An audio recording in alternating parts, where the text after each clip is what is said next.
Desde el Hospital Nacional de Clínica, Universidad Nacional de Córdoba y de la Universidad Nacional de La Rioja, presentamos hoy espacio pleural. Esta es una primera clase de espacio pleural, después seguirá la otra que es derrame y seguiremos trabajando en el tema. Bueno, espacio pleural, definición, es el espacio virtual limitado por pleura visceral y pleura parietal. Pleura visceral amarilla, pleura parietal verde. Es lo mismo que si fuera un fútbol. La pleura visceral es la cámara del fútbol, que tiene un lugar que se llama piquito o pico, y a través de eso es que se infla la cámara. Así es como que el pulmón está expandido. Y el cuero de afuera sería la pleura parietal, que está vinculada a la caja torácica. Imaginen ustedes, cuando hay un neumotórax, es porque se desinfló la cámara y hay aire entre el cuero y la cámara. Va la comparación a los fines de entenderlo al tema. Fisiología. Pleura tiene una capa cubierta de células mesoteliales. Entre ambas capas pleurales discurre una fina capa de líquido de 1 mililitro de volumen en total. Esas células mesoteliales con el asbesto fabrican un tumor. Neumotórax espontáneo. Se llama así la presencia de gas en la cavidad pleural. El gas puede ser aire ambiente, el gas puede ser que esté a punto de partida de una ruptura de esófago, el gas puede ser que esté a punto de partida de una ruptura de bulla enfisematosa, o el gas puede provenir, por ejemplo, de una videolaparoscopía, y en ese caso es anhídrido carbónico. Entonces, presencia de gas en la cavidad pleural debido al pasaje a través de una perforación de la pleura visceral, o también puede ser a través de la perforación de una pleura parietal, como por ejemplo un traumatismo de tórax abierto. Epidemiología es una de las patologías más frecuentes del tórax. Tiene una curva de incidencia bimodal, con un pico a los 20 años y otro a los 70 años. Ahí tenemos a los 20 años más frecuente y a los 70 años. A los 20 años son personas jóvenes sin mayores patologías y a los 70 tienen más comorbilidades y precisamente el neumotórax se relaciona con esas comorbilidades. Ejemplo, enfisema, tuberculosis. Neumotórax espontáneo, etiología, neumotórax simple, vesículas subpleurales, las bullas. Neumotórax sintomático, secundario a patología pulmonar, enfisema, TBC, enfermedades intersticiales. O sea que el neumotórax simple es de gente joven, el neumotórax sintomático es de personas que están enfermas, que son mayores. Curva bimodal. El neumotórax espontáneo tiene dolor y disnea. Las dos empiezan con D. Dolor y disnea. Dolor de comienzo brusco. Dolor de comienzo brusco en región anterior y lateral del tórax. Dolor de comienzo brusco en región anterior y lateral del tórax que aumenta con los movimientos y con la tos. Aumenta con los movimientos y con la tos. La disnea es muy variable, o sea, lo que dijimos recién es dolor, ahora viene disnea. Puede o no existir, o ser muy intensa. Si el paciente es joven y el neumotórax es chico, o sea, de primer grado, por fuera de la línea miclavicular, en general la disnea no va a ser tan importante. O puede ser muy intensa si el paciente es fumador, asmático o tiene una EPOC, y bueno, entonces se hace un neumotórax y va a estar bien disneico. Entonces la disnea puede no existir o ser muy intensa. Al examen físico, disminución o ausencia de vibraciones vocales. Estos tres aspectos que están acá, 1, 2, 3, son preguntas de examen. Neumotórax espontáneo, disminución o ausencia de vibraciones vocales. Hipersonoridad o timpanismo, disminución o ausencia de murmullo vesicular. Entonces, las vibraciones vocales, si ponemos la mano, no las sentimos. Si percutimos, tiene hipersonoridad o timpanismo, más frecuente timpanismo, como si fuera un fútbol bien inflado. Disminución o ausencia de murmullo vesicular, eso es a la ocultación. Entonces, palpación, percusión, ocultación. Neumotórax hipertensivo, o sea, todo eso es un neumotórax tranquilo, lo que hemos visto hasta ahora. Pero ahora viene este otro que es bravo, el hipertensivo. Se acompaña el neumotórax hipertensivo de síntomas respiratorios y de síntomas y signos de insuficiencia circulatoria. ¿Por qué? Porque aumenta tanto la presión en el hemitórax, donde está el neumotórax, que comprime el mediastino, desplaza el mediastino, y ese aumento de la presión intratorácica produce un fallo cardíaco en el sentido siguiente, que al aumentar la PIT, la presión intratorácica, disminuye el volumen de fin de diástole del ventrículo izquierdo, y eso hace que disminuya la fracción de eyección y que disminuya el volumen minuto. Entonces se produce una insuficiencia circulatoria. Y ahí tienen, ¿ven? En el hemidiafragma son las tres flechitas, perdón, en el hemitórax son las tres flechitas que están pechando. Disminuye el retorno venoso, disminuye la fracción de eyección, hipoperfusión periférica. Son los trastornos circulatorios del neumotórax hipertensivo. La radiología es concluyente. La mayoría de las veces la radiografía simple de tórax confirma la sospecha clínica por la hiperclaridad, pregunta de examen, ausencia de trama vascular y visualización del borde del pulmón. Estas tres cosas, 1, 2, 3, pregunta de examen. Hiperclaridad, ausencia de trama vascular y visualización del borde del pulmón.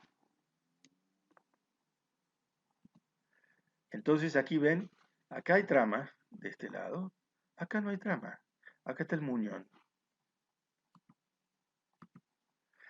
Bueno, entonces está el neumotórax tranquilo, que es el espontáneo, el neumotórax asociado a patologías y el neumotórax hipertensivo.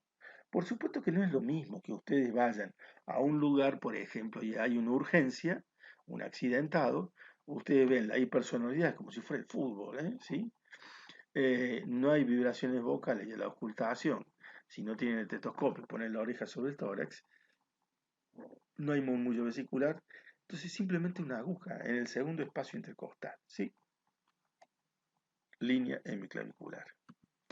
Vamos a clasificación. De acuerdo a la cantidad de aire que se acumula con colapso de pulmón desde lo radiológico. Grado 1, el borde pulmonar se encuentra entre la pared torácica y la línea hemiclavicular. Grado 1. Grado 2. El borde pulmonar se encuentra a nivel de la línea hemiclavicular. Grado 3. El borde pulmonar se encuentra por dentro de la línea hemiclavicular. Entonces, esa es la línea hemiclavicular. Lo que está acá, cuando el borde pulmonar está acá, sería primer grado. Cuando está acá, segundo grado y tercer grado acá. Es muy simple. Eso, pregunta de examen. Tomografía computada da más detalle, más sensible que la radiología, pero la mayoría de los casos no es necesario una plaquita de tórax simple, ya está. Por supuesto, servirá también para hacer el diagnóstico diferencial ante una crisis asmática muy importante, que se haya roto el pulmón, ¿sí?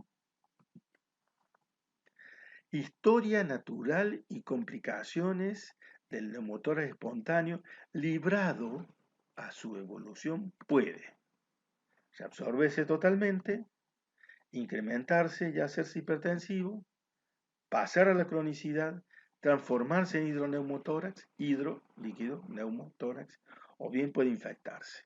Entonces, esta es la historia natural y complicaciones del neumotórax espontáneo, librado a su evolución. Se reabsorbe, desaparece.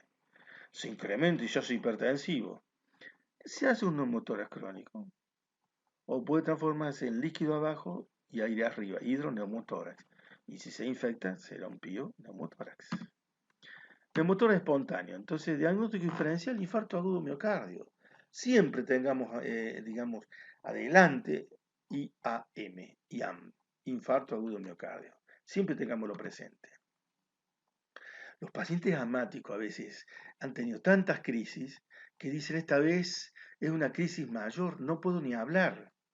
Entonces la plaquita de tórax, bueno, el examen nos permitirá saber. Recuerden que el asma es la dificultad expiratoria. La bronquitis aguda, por supuesto, en medio de un cuadro infeccioso, neumonía y el otro diagnóstico diferencial EPOC. Lo que pasa es que neumonía, EPOC, cualquiera de las circunstancias puede hacer un neumotórax. No olvidar, la mayoría de los errores de diagnóstico ocurren por insuficiente o incorrecto examen del paciente. Entonces, para el tratamiento, podemos decir, si es el primer episodio, solo con reposo, y si es de primer grado, capaz que el paciente sale. Y si no, hay que colocar un drenaje pleural bajo agua.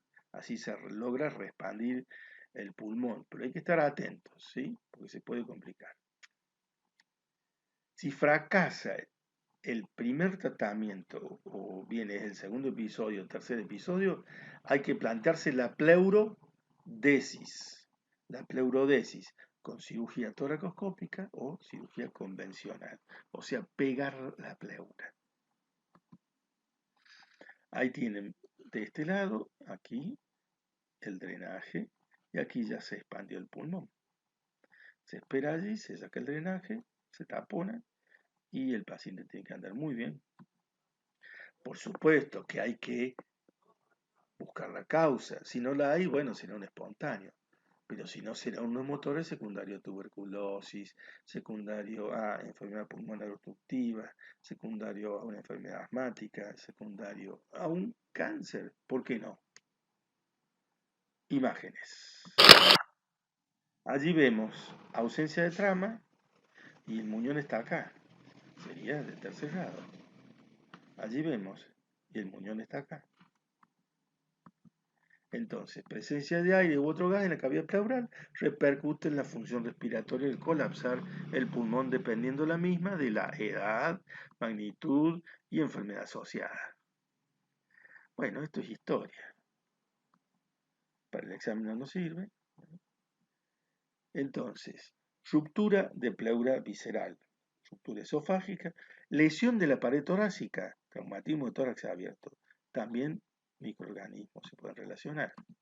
Neumotórax, clasificación espontáneo, traumático, primario, secundario, neumotórax iatrogénico. ¿Sí? Puede ser mínimo, moderado, masivo, hipertensivo. También podemos decir primer grado, segundo grado, tercer grado, que ya lo hemos explicado. Entonces, neumotórax espontáneo primario, en individuo sano, sexo masculino, entre los 20 y los 40, es la primera parte de la curva bimodal, incidencia 9 cada 10.000. Bullas o bleps, ¿sí? Neumotórax espontáneo primario. Neumotórax espontáneo secundario, personas mayores de sexo masculino. Problemas más severos, hay más disnea, hay más dolor, más sintomáticos y tratamiento más agresivo, ¿sí?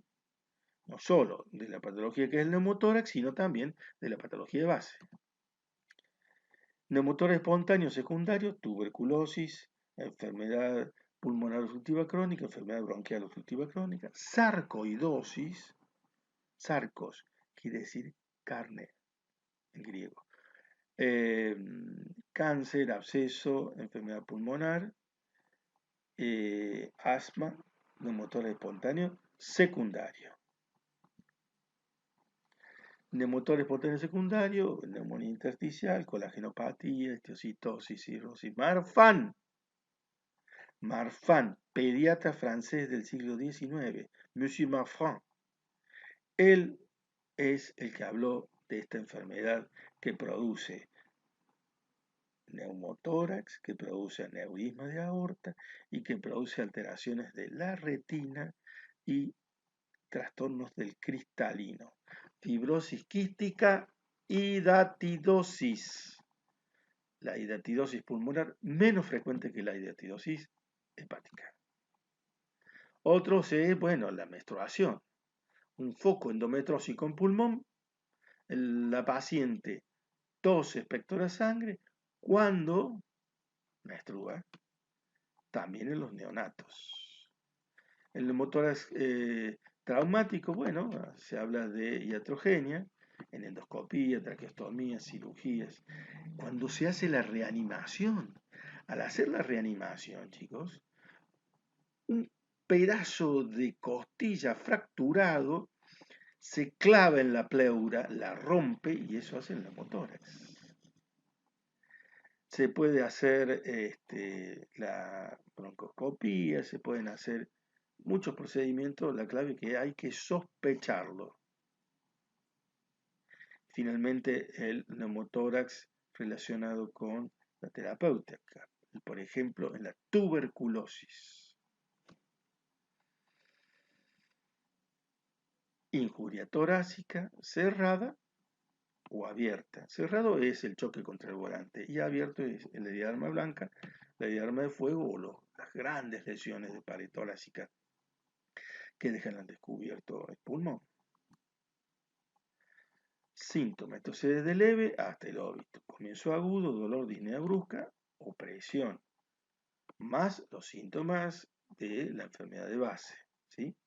Estamos haciendo síntesis para rendir. Entonces, neumotórax, para la guardia también, examen físico, disminución o abolición de vibraciones vocales y personalidad percutoria, disminución del murmullo vesicular. Entonces, a la palpación no hay vibraciones vocales. A la percusión hay timpanismo o hipersonoridad. Y a la ocultación hay disminución del murmullo vesicular. Hay variaciones volumétricas, sobre todo si es hipertensivo, más por supuesto, mayor frecuencia respiratoria, cianosis, shock, compromiso hemodinámico, sobre todo si es hipertensivo. Entonces, diagnóstico, radiología, la TAC de alta sensibilidad, la TACAR, TAC de alta resolución, alta sensibilidad. Por supuesto que con la radiografía de tórax en expiración forzada de pie podemos tener un diagnóstico claro. Lo que pasa es que a veces el paciente está tan mal que no podemos sacar la placa de pie, ¿sí? Entonces habrá que ver qué se hace, cómo se hace. Pero el diagnóstico es clínico, clínico radiológico y después, para ver más detalle, tomografía. Tratamiento médico, reposo, observación, quirúrgico, drenaje, toracoscomía y VATS, que es toracoscopía con asistencia videolaparoscópica. Muy bien, se rompió la bulla, allá vamos, ahí está la bulla del color rojo, se rompe la bulla, se produce el aire, sopla hacia el espacio cerrado, se da el neumotórax, ¿sí? Ahí va, y entonces muñón se aplasta, ahí va, y entonces así es como se produce el neumotórax. Clasificación, línea clavicular media, estamos repasando, por fuera, grado 1, grado 2 a nivel de la línea y grado 3 por dentro de la línea, ahí está, el muñón se aplasta. Por supuesto, el neumotórax del lado derecho, porque el pulmón derecho es más grande, repercute más que el neumotórax del lado izquierdo. Es a nivel del segundo espacio intercostal, sobre el borde superior de la costilla inferior, ahí se hace la punción y aspiración en el neumotórax hipertensivo. Ahí va. Ahí va. Y digamos, se logra expandir el pulmón. Por supuesto, lo que tenemos que hacer es mejorar el paciente para que llegue al lugar donde en la guardia podamos resolver el problema. Ahí se hace el drenaje, entonces se elimina el gas y así entonces se expande el pulmón. Y aquí entonces, segundo espacio intercostal, línea biclavicular, el motor hipertensivo, se hace la punción. Aquí tenemos, ahí no, sobre el pulmón no, ahí sí, y el diafragma no, o sea, pinchando el hígado tampoco. Hay que tener cuidado entonces en ese lugar, en ese espacio. Entonces, entra y sale el aire, ¿sí? Hasta que en un momento solo entra y se produce el desvío de la tráquea. Miren, pobre tráquea, cómo ha quedado. Miren acá la vena cava, la aurícula derecha, todo está comprimido. Ese es el cuadro hemodinámico del neumotórax hipertensivo. Entonces, cirugía toracoscópica asistida por video, esa es la VATS. Entonces, menor dolor postoperatorio, los intercostales duelen, bueno, con la VATS no hay problema. Mayor recuperación, menor daño inmunológico, menor dolor post, pero sobre todo mejor resultado estético. Ahí va, ahí se colocan los trócares y entonces se procede a resolver el problema. Miren lo que es la toracotomía universal, desde allá dando todo de vuelta.